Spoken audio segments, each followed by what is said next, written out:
Katatapos naman ng State of the Nation Address, Attorney Sa, maraming nagbigay ng reaksyon, marami ang nagsalita.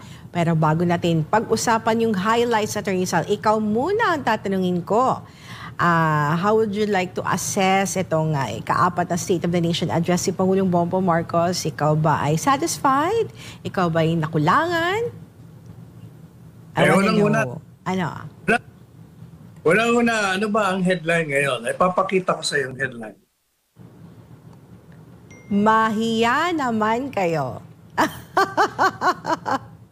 ang headline niya, mahiya naman kayo. Alam mo, sabi ko kay Dr. Panelo, itong mga publisher, kung ako ang publisher, ang inilagay kong headline, hindi ba dapat? Tapos, kolon, mahiya naman tayo. Hindi mahiya naman kayo. Mahiya naman tayo. Ikaw ang presidente ng bansa. Presidente Marcos, I'm sorry. Gusto kitang ipagtanggol, gusto kitang purihin. Pero ang predicate mo, sabi mo, the entire public knows. Obviously, alam mo. Kasi hindi mo naman sasabihin kung hindi mo alam. Alam mo na palang may corruption. Why go after them? Sinabi mo, ganito pa sinabi mo, ang resulta ng halalan ay klaro. Bigo at dismayado ang taong bayan sa pamamahala. Failure ang iyong governance. Pero, anong sabi mo? Pero may 3 taon pa. Kaya, dapat galingan natin, Jesus Mario. Anong galingan? Bigo ka nga eh. Anong gagalingan? Hindi nga magaling yung ginawa mo. Kaya mali. Maling-mali. Yung mga conclusion mo, maganda yung predicate mo sana, mali. Natatanda mo, hindi ba sabi mo, tinanong mo ko kung anong gusto kong sabihin niya. Di ba? Dapat ka ako, unang-una, aminin niya ang kanyang pagkakamali. Di ba? Tatandaan mo yon? Ako, pero ito na gagawin ko. Tama. Kaya yung una sinabi ka na, klaro, ang tinig ng bayan, bigo. O di dapat doon, di namin niya. Ang problema, iba ang sinabi, galingan pa natin, Jesus Mario. Paano mo bigo ka na nga eh. Dapat, trabahuhin mo na, gawin mo na yung trabaho mo dahil hindi mo nga ginawa. Kaya ka nabigo. Kaya, alam mo, nung sige, nagsasalita ng mahiya naman kayo. Sabi ko, dapat mahiya naman tayo. Dapat ang kanta mo ay ganito. I'm sorry for the things I've done. I know I am the foolish one. Now that I know I'm to blame, I'm so ashamed. I'm sorry. Yan. Kanta ng Platters yan. Ni-research ko pa dahil hindi ko maalala yung lyrics. At gusto ko yung Attorney Sal, kasi dito sa show natin, Attorney Sal, pati Jency nakaka-relate sa mga kanta ng The Platters, Attorney Sal. Pero alam mo, Attorney Sal, hindi lang ikaw. I think sa monitoring ko, Attorney Sal, lahat ng network, paulit-ulit nila. As in yung boses ni Pangulong Bongbong Marcos, inuulit-ulit nila sa mga programa nila. Yung sinabi niyang, mahiya naman kayo. Pero some are saying, Attorney Sal, na nakukulangan sila. Sa others are saying na kulang naman sa conviction ang pag-deliver ng Pangulo. Then naalala kita, kasi yesterday you said, magaling na speaker si Pangulong Bongbong Marcos. Pero daw yung intro... Yes, Attorney. Correct you there. I didn't say magaling siya magbasa ng speech. Iba yung... Sorry, I stand corrected. Magaling na speaker, walang binabasa. Tama naman. Magaling siya magbasa. Magaling siya reader. Dapat sa kanya, news anchor. Nax, pero kahapon, Attorney Sal, sabi mo magaling siya magsalita. Pero nitong ngayon daw na Attorney Sal, parang kulang sa conviction. Parang yung dating ng pagbabasa ng kanyang talumpati ay parang siya mismo well, di ako nagsabi nito. Someone told me, hindi ko na pangalanan kung sino. Sabi niya na, parang siya hindi mga pinagsasabi niya. What that, Attorney Sal? Una, teka wala. Alam mo nung sinabi niya yun, na kayo. Alam mo kung sino nagpalak. Yung pinatatamaan niya, standing kami.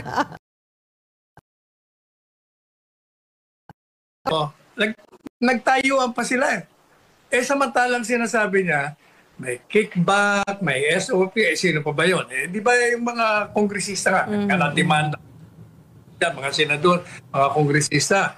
Ito naman, palakpakan pa sila. Talagang nakakahiya. Meron pang meron namang isang kanta. Ang sagot naman nila sa atin, ganito. Bakit ako mahihiya? Natanda mo yung kantang yan? Attorney. Sabi ko, Yes, meron silang sagot sa kanta ko. Ano yun? Sabi naman nila, bakit ako mahihiya? Kasama ba yan sa lyrics? Pero pagdagdag, lagi ko ginagawa. Kanta yan, bakit ako mahihiya? Ang kumanta niya, nagkaroon ng kontrobersya dahil nakita yung kanyang breast. Di ba? Namatay na siya. Tanda mo siya? Sorry. Ay, hindi ko to kapanahunan, Attorney Sal. Sorry. Pero familiar yung kanta. Bakit ako mahihiya? Bakit na naming ginagawa? Bagay na bagay yung kanta na yan, Attorney Sal, in all fairness. Pero eto na, balikan na natin yung... Yes, Attorney. Mas bagay kay Presidente Marcos yung theme song ng Platters. I'm sorry for the things I've done. I am the foolish one now that I see who's to blame. I'm so ashamed. I am sorry. Yan ang bagay. Pero wait lang. Balikan muna natin, Attorney Sal, yung highlights ng State of the Nation address ni Pangulong Bongbong Marcos, Attorney Sal. At ngayon naman, Attorney Sal, unahin natin, Attorney Sal, ito naging tungkol sa resulta ng nagdaang eleksyon. So panoorin natin to, Attorney. Makasaysayan ang katatapos na halalan nitong Mayo. Kaya pinaparating ko ang aking buong pusong pagpupugay sa ating mga kababayan, lalo na sa mga kabataang botante. Sa atin lahat dito, isang tabi na natin ang ating pagkakaiba at magkasundo na sa tatlong bagay na nagbibigkis sa atin. Sa ating pagiging Pilipino, ang ating pagiging makabansa, at ang ating sinumpang tungkulin sa taong bayan. Malinaw sa akin ang mensahe ng naging resulta ng halalan. Bigo at dismayado ang mga tao sa pamahalaan, lalo na sa mga pangunahing serbisyo.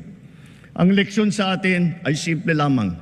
Kailangan pa natin mas lalong galingan. Kailangan pa natin mas lalong bilisan. Kung datos lang ang pag-uusapan, maganda ang ating ekonomiya, tumaas ang kumpiyansa ng mga negosyante. Bumaba ang inflation, dumami ang trabaho. Ngunit ang lahat ito ay palamuti lamang, walang saysay, kung ang ating kababayan naman ay hirap pa rin at nabibigatan sa kanilang buhay. Kaya sa huling 3 taon ng administrasyon, ibubuhos pa natin ang lahat-lahat. Hindi lamang upang mapantayan, kundi mahigitan pa ang pagbibigay ginhawa sa ating mga kababayan. Attorney Sal, yun nga, pinoint out nga ni Pangulong Bongbong Marcos na disappointed nga yung mga kababayan natin sa naging resulta ng halalan, Attorney Sal. Kaya, Attorney Sal, ano masasabi mo? Kaya nga, gaya na sinabi ko kanina. Stating the obvious, ganun talaga. Sinabi niya na ang resulta ay bigo. Bigo na at dismayado pa. Pagkatapos, gagalingan. Wala nga, hindi nga magaling yung ginawa mo, gagalingan pa nga. Ibig sabihin, magaling yung una niyang ginawa, pero kulang hindi. hindi mo ginawa ang trabaho mo. Kaya mali dispalingado Attorney Sal, anong masasabi mo sa nagsulat ng speech? Anong Sandali. masasabi mo sa nagsulat ng talumpati? Okay, may kaus. Yes, attorney. Sabi niya siya ang nagsulat. Talaga, siya? Sabi niya he personally did it. Okay. Siguro yung mga facts, hindi siya. Dahil siyempre, hindi naman niya akalain yun. Di ba? Hindi naman niya alam yung mga facts na yun. Kaya, siya ang gumawa mismo ng speech. At saka kung makikita mo, medyo nag-extemporize siya. Yung mahiya naman kayo. Wala speech na yun. Medyo dinagdag pa rin. Pero yung the entire speech, siya ang gumawa. Attorney Sal, sa susunod na SONA, would you advise sa President na siya pa rin ang magsulat ng kanyang State of the Nation address or ipaubayan na lang niya sa kanyang mga speechwriters? Hindi, okay lang yun na siyang sumulat. Pero kailangan tingnan niya kung tama ang predicate mo, pero yung conclusion mo mali. Ito nabigo. Bigo, dismayado, pero sasabihin mo, gagalingan pa natin. Hindi nga magaling yung ginawa mo Paano naman gagalingan? Gawin mo na ang trabaho mo kamo. Kaya, hindi ba kaya nga kinakantahan natin, I'm sorry for the things I've done. And you know already that you are the foolish one. Ikaw ang may kasalanan because you are the president Kung nagkamali ang gobyerno, sino ba ang sisisihin mo? O di siyempre, yung puno ng gobyerno, ikaw yun. Diyos mio, perdon. Ba't mo itatapon yung iba? O ito namang mga pinatamaan mo, nagpapalakpakan naman sa'yo. Talagang grabe, kapal talaga. Attorney Sal, ito naman naging pahayag naman ni Pangulong Bongbong Marcos patungkol naman sa illegal na droga.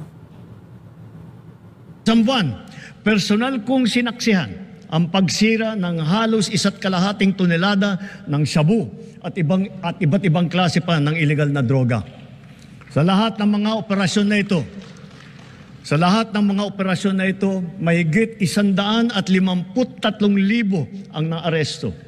Mahigit 9,000 at 600 sa kanila ay high-value target. Ang pinakamasaklap, mahigit 677 sa kanila ay kawani ng pamahalaan. Mahigit 100 ay halal na opisyal. Mahigit 50 ay pulis. Sa 3 taon lamang, halos mapantayan na ang kabuuang huli ng nakaraang administrasyon.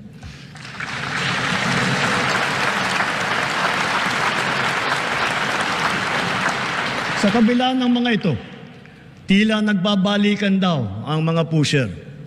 Kaya patuloy ang ating mga operasyon laban sa mga drug dealer, sila man ay big time o small time. Ayun, Attorney Sal, sapat ba ang mga hakbang na ginagawa ng administrasyon para ma-address ang lumalang na problema sa illegal na droga sa bansa, Attorney Sal? Obviously, hindi sapat kasi bakit lumala? Kung sapat di sana nahinto mo yung pagkalat ng droga. Di ba? Dami kang nahuhuli. Ibig sabihin, pasok ng pasok. Pagkatapos, ang problema, di sana kung sinusunog ka agad. Hindi naman. Kaya nangyayari, i-declare na ganito lang ang nahuli, tapos yung iba, yung kinakalat ng mga tiwaling mga nakahuli.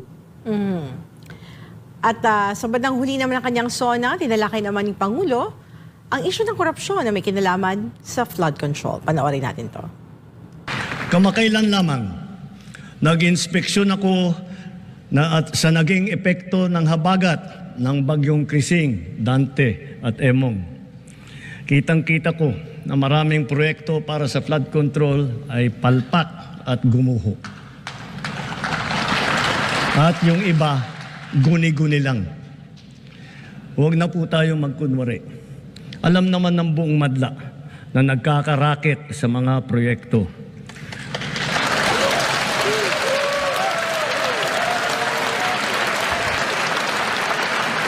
mga kickback, mga initiative, errata, SOP for the boys. Kaya sa mga nakikipagsabwatan upang kunin ang pondo ng bayan at nakawin ang kinabukasan ng ating mga mamamayan, mahiya naman kayo sa inyong kapwa Pilipino.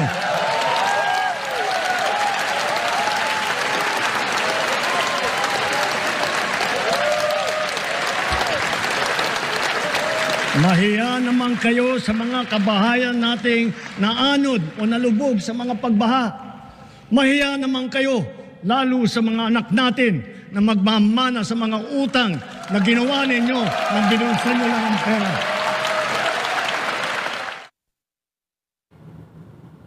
Attorney Sal, bakit ako mahihiya? I'm sorry for the things I've done. I know I am the rich one. Now that I see who's to blame, I'm so ashamed. I am sorry. Sir President, ha? Mukhang yun ang dapat mo kinakanta. Okay na yung inamin mo na bigo eh. Kaya lang ang problema. Saka, alam mo, Hana, tingnan mo ha. Hindi ba pinirmahan niya yung ano? Yung nagkaroon ng controversial sa budget. At yung mga insertions, doon nangyari yun, yung binabanat nila kay Chis Escudero ngayon. Pinirma niya yun eh. Hindi ba yung mga insertion doon nga nagkaroon ng mga korupsyon? O bakit mo pinirmahan? Alam mo naman yun. Oh, ay bakit hindi mo tinugis yung yan? Ba't di mo pre-prosecute yan? Eh kung Presidente Duterte yan, maniwala ka, nagpalat sa tintuba. Attorney Sal, dapat yung yung angas nila, the fire na meron sila in prosecuting the issue of confidential funds kay Vice President Sara Duterte, dapat the same ang passion ng paghabol nila sa mga taong nasa likod, Attorney Sal, ng pagbubulsa ng pera in relation dun sa natin, sa flood control projects natin. Hindi nga nila magawa kasi they will be pursuing against themselves. Mahirap kalabanin ang sarili, Attorney Sal. Ha? Mahirap kalabanin ang sarili. Oo, papakulong nila mga sarili nila. Yan ang problema. Kaya, mga publisher naman, kulang kayo sa creativity. Hindi dapat headline, ano sabi niya? Mahiya naman kayo. Dapat mahiya naman tayo. Nako, kung yung ang sinabi niya, palakpakan ng buong mundo. Attorney Sal, na umaamin ng kanyang pagkakamali. At sinasabing, gagawin ko na. Trabaho ko ngayon. I'm really sorry. Ganun dapat. and speaking of palakpakan, convincing ba yung palakpakan ng mga nasa plenaryo when he said mahiya naman kayo? Oo nga. Pinapalakpakan nila yung sarili nila. Sabi nga ako, tayo yon. Ganun ba, Attorney Sal? Tayo yung pinariringgan. Ganun ba yon? Ay, nako. Ay, nako. Yes, Attorney. Ha? Ano yan, Attorney? Sabi ko, panay, ay nako na lang tayo eh. Wala na ka. Well, Attorney Sal, ngayon, hindi binanggit ni Pangulong Ferdinand Marcos Jr. yung ibang mahalagang issue. Ito yung inaasahan na talakayin ng mga kababayan natin. Gusto nilang marinig mula sa Pangulo. Una, hindi niya tinuko yung mabilis sa paglago ng online gambling sa bansa. Kahit na ito ay sinasabing nakakaapekto sa maraming mahihirap na pamilyang Pilipino. Pangalawa, hindi rin niya binanggit na bagong kasunduan na pagkalakalan na nilagdaan niya sa Estados Unidos matapos ng kanyang pagbisita roon sa halip na katuon ng kanyang talumpati sa mga isyong tulad ng kalusugan, infrastruktura, seguridad at pag-akit ng mga dayuhang mamumuhunan. Nagbigay rin siya ng pangako laban sa korupsyon at tiniyak niya na ang 2026 ay ang pambansang budget ay dapat nakaayon sa mga planong gastusin ng pamahalaan. Bukod dito, hindi rin nila ni Pangulong Marcos yung kaso ni dating Pangulong Rodrigo Duterte sa International Criminal Court ang panawagang ibalik sa Pilipinas sa pagiging miyembro nito na nangangailangan ng pagsang-ayon ng Senado. Yung pananahimik sa mga isyu na umani ng kritisismo, lalo at maraming mamamayan ang umaasang mabibigyan ito ng linaw sa kanyang ulat sa bayan. Paano yung Attorney Sal, yung mga mababigat na issue na inaabangan ng taong bayan natin, hindi naman binanggit ng Pangulo? Hindi ba tinanong mo dyan ako kahapon kung babanggitin niya? Di ba sabi ko, iiwasan niya. Iiwasan kasi mahirap, mabigat yun eh. Hindi niya alam kung paano niya pag-uusapan yung ICC.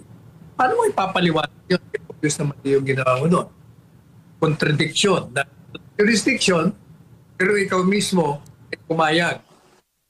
Pangalawa, yung sinasabi niyang impeachment. Di ba sinabi niya ayaw ka ng impeachment?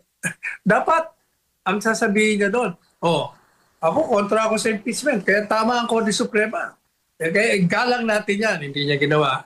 Kasi baka hindi naman totoo yung sinasabi niya kontra sa impeachment. Di ba?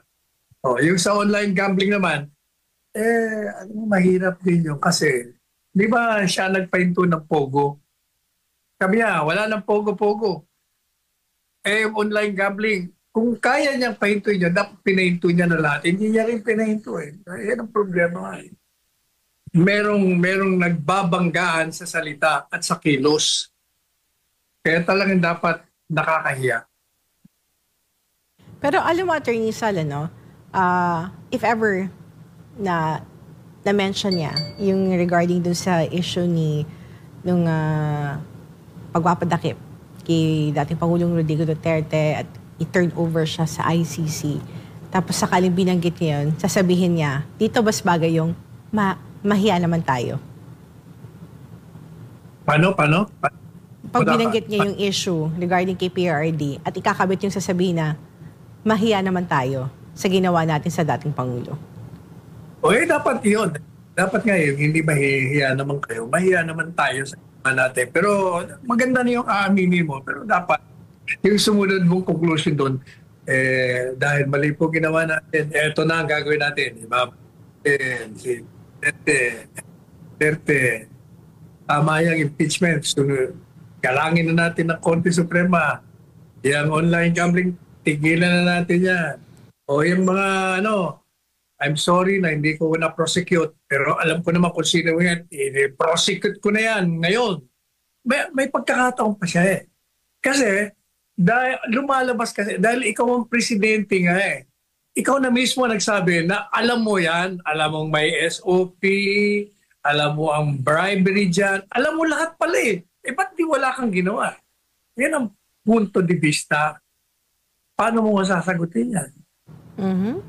Samantala, Attorney Sal, sa ika-4 na State of the Nation address si Pangulong Ferdinand Marcos Jr., ilang senador ang hindi dumalo, kanya-kanya silang paliwanag kung bakit nila piniling hindi daluhan ang ika-4 na State of the Nation address si Pangulong Bongbong Marcos. Ito ang report ni Ina Mortel.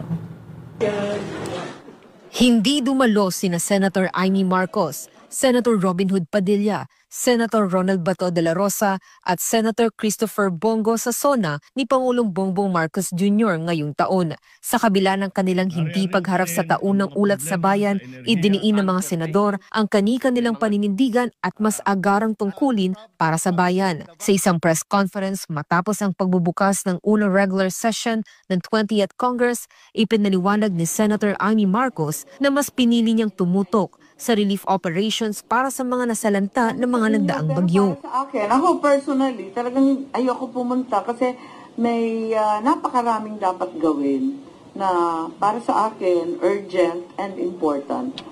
Pupunta ako sa ilang school building at schoolhouses kung saan yung mga bata nag-iintay ng pagkain, ng school supplies na nasira. Pupunta na lamang ako doon. Naka-schedule kasi yun eh.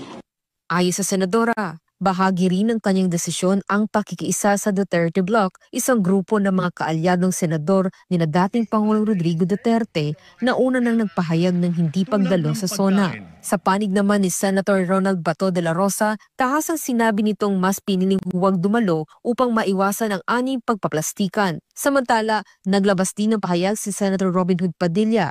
Anya, hindi ito usapin ng politika o personal na galit, kundi isang anyo ng paninindigan at pagmamahal sa bayan. Buong suporta anya ang ibinibigay niya sa Pangulo, lalo na sa mga batas na nagbibigay halaga sa kultura, tradisyon at pananampalataya ng mga Muslim na ayon sa kanya ay susi sa pagkakapantay-pantay at tunay na kapayapaan para sa mamamayan. Ngunit para kay Padilla, hindi niya kayang dumalo sa SONA bilang anyo ng tahimik na protesta, lalo na habang nakakulong si dating Pangulo Rodrigo Duterte at nahaharap sa posibilidad ng paglilitis sa isang banyagang hukuman. Si Senator Bongo naman, hindi nakadalo sa SONA dahil sa iniindang severe back spasm na kailangan matingnan agad ng doktor. Sa kabila nito, tiniyak niyang makikinig raw siya ng SONA bilang bahagi ng kanyang tungkulin bilang senador. Samantala, buong suporta rin ang ibinigay ng Duterte Bloc kay Senator Cheese Escudero sa kanyang muling pag-upo bilang Senate President sa pagbubukas ng 20th Congress. Para sa Diyos at sa Pilipinas kong mahal. To si Ino Mortel, SMNA News. Ayun, Attorney Sandy, dumalo ang Duterte Bloc sa SONA ni President Bongbong Marcos. Form of silent protest, Attorney Sal. Yung si Senador Bongo, Robin Hood Padilla, Bato de la Rosa, nauunawaan natin ang hindi nila pag-attend. Kung baga, hindi sila balat kayo. Hindi sila mga pretenders. Pero yung si Amy, yun, sanay na sanay yung magbalat kayo, kaya dapat umattend siya. Talagang balat kayo di primera. Sabihin niya, hindi, mas importante yung yung pamimigay ko ng kung totoo yung sinabi mo, ba't ka umattend ng Senate hearing? Di ba? Di ba may sila? Ba't ka umattend? Kung totoo yung sinasabi mo, mas mahalaga yung pamimigay mo. Balat kayo siksik ka dito sa Grupo Duterte. Pero talagang hanggang ngayon, kahit anong gawin mong pagbabalat kayo, nakikita namin lahat yun. Ako nakikita ko.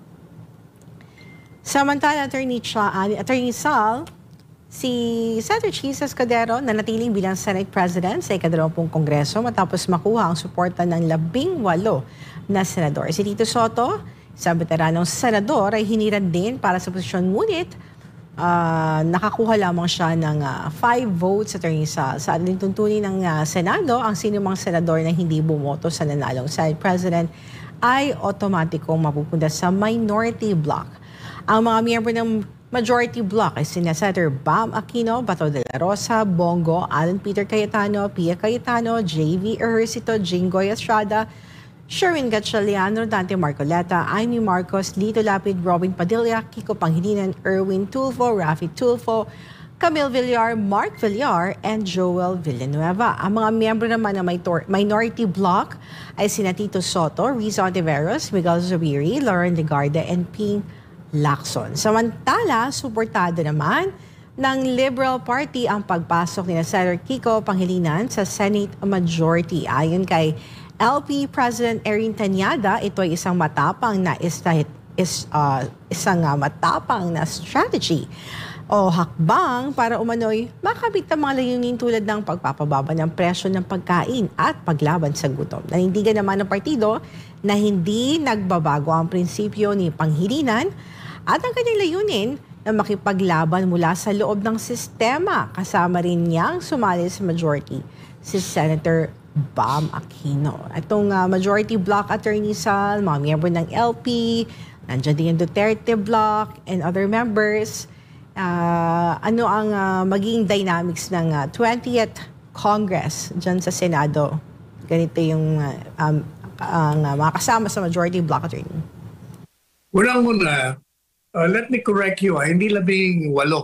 It's not 18 ang majority, it's 19. Okay, sorry, 19. Ibang minority. Saka ewan ko kung alam mo ito kasi napabalita na ibang kandidato ni First Lady Liza at ng Presidente Bongbong. Narinig mo ba yun? I'm not aware, Attorney. Hindi, kasi binalita yun sa ibang istasyon.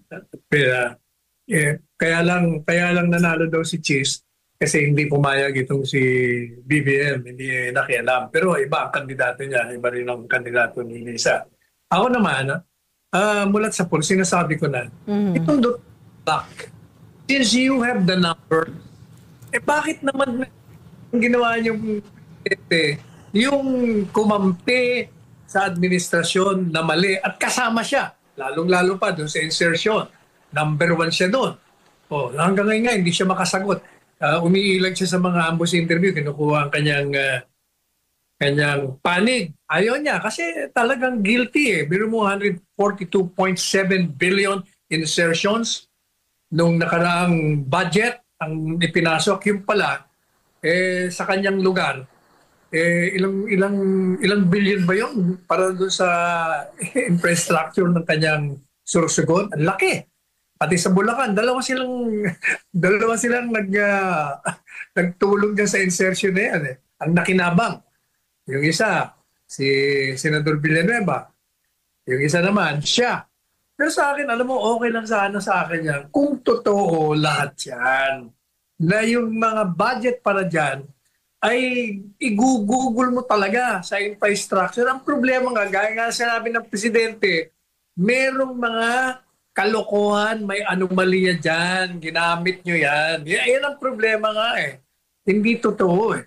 Kaya nagtataka naman ako, bakit ang dami naman nilang pwede dyan sa Duterte Block. Kasama na yung mga kaalyado nila. Bakit si Cheese ang pinili nyo? Pwede naman si Senador Bongo. Pwede si Senador De La Rosa. Sino pang pwede? Ang daming pwede eh. Bakit pinili nila yung hindi nararapat na presidente ng Senado? Yan ang akin. Tiyan natin, Attorney Sal, kung ano mangyayari. Pero sa bagay, sana mabigyan din ng chance yung magagaling sa Senado na maging Senate President, no, Attorney Sal. Yun na nga pa lang yung dalawa naman na biglang pumasok sa majority. Ang daming bumatiko. Deserving naman ng batikusin sila kasi kahit ano pang excuses mo dyan, ikaw ay sumama doon sa binabatikos mong administrasyon. Ngayon, nasa administrasyon ka. Ibig sabihin, pang sarili mo pa rin ang tinignan mo at hindi yung prinsipyo mo. Samantala, Teresa, umalis na si Representative Toby Chanco nang navota sa majority block ng House of Representatives sa sumunoy kakulangan ng transparency sa deliberation ng 2025 national budget. Ayon sa kanya, hindi na niya kayang suportahan ang kasalukuyang pamunuan ng Kamara, kaya pinili niya maging independent na miyembro. Binigyan diin ni Tiangco na kailangan repasuhin at baguhin ang proseso ng pagbuo ng pambansang budget. At hindi dapat pinapayagan ang budget insertions. Dapat anyang maging bukas at palinaw ang deliberasyon mula simula hanggang dulo. Bagamat dati siyang campaign manager ng Senate ticket ng Administrasyong Marcos noong 2025, pinili pa rin niyang umiwalay dahil sa mga prinsipyo niyang hindi naayon sa nangyayari sa Kamara. Attorney Sal, makatuwira ba yung desisyon ni Representative o ni Congressman Chanco na kumala sa majority block sa kakulangan ng transparency sa deliberation ng ating budget? But the question is, patagal na yung issue ng budget insertion. What took him so long to have this kind of decision, Attorney Sal? Ganito yan yung ginawa ni Congressman Toby, yun ang gayahin ng lahat ng kongresista. Pinanindigan niya yung prinsipyo niya. Alam mo, ang salitang ginawa niya, hindi ko na masikmura, I cannot stomach the lack of transparency. Hindi lang yan. Tandaan mo, hindi siya pumirma sa impeachment. Anong reason niya? Maliban pa doon sa mga publicly sinabi niya, pero privately, na sinabi niya rin finally, kaya talaga hindi siya pumirma kasi questionable yung proseso na ginawa ng mga kasamahan niya sa impeachment process na dineklarang unconstitutional ng Korte Suprema. Itong si Toby, malapit sa Pangulong Marcos Jr. Ginawa ng campaign manager. Pero dahil hindi niya na masikmura, kumalas siya, yan ang gayahin nyo. Hindi yung mga kuno mga excuses na sama ako sa administrasyon kasi kailangan ko ito para nako, kalokohan puro, bulayan nyo, lelang nyo. Gayahin nyo kasi si Congressman Frasco. Hindi ba si Congressman Frasco hindi rin pumirma at nag-abstain din, hindi sila bumoto yan sa Speaker Martin. O, yun ang may mga prinsipyo, yung asawa ni Tourism Secretary. Asawa niya, Tourism Secretary. Pero hindi siya natakot na panindigan ang kanyang prinsipyo. Yan, dalawang yan, okay na okay yan. Attorney Sal, nag-walkout naman si Representative Paulo Duterte kasama sina Omar Duterte, Harold Duterte at Isidro Ungab at nagdeklarang bilang independent members ng Kamara habang nagaganap ang botohan para sa House Speaker noong Hulyo 28. Ayon kay Paulo, hindi siya papayag maging bahagi ng makasariling politika at nais niyang ipaglaban ng interes ng mga taga-Davao. Giit ng grupo, ang kanilang desisyon ay para sa prinsipyong pamumuno na malaya sa partidong politika. Sa tingin niyo, Atty. Sal, ano yung sabi mo dun sa hakbang na ginawa ng independent block ng Kamara sa pamumuno ng mga taga-Davao na mga mamabatas, Atty. Sal? At ano yung magiging role nila this 20th Congress? Tama yun. Nag-walkout sila. Hindi nga mga balat kayo. Pero siguro, kung ako yung mag-walkout, bago ako nag-walkout, nagtalumpati muna ako doon. At sasabihin ko sa lahat ng nanonood, kasi covered by media yon, kung bakit ako mag-walkout para kitang-kita, sampal sa mga mukha nilang mga balat kayo doon.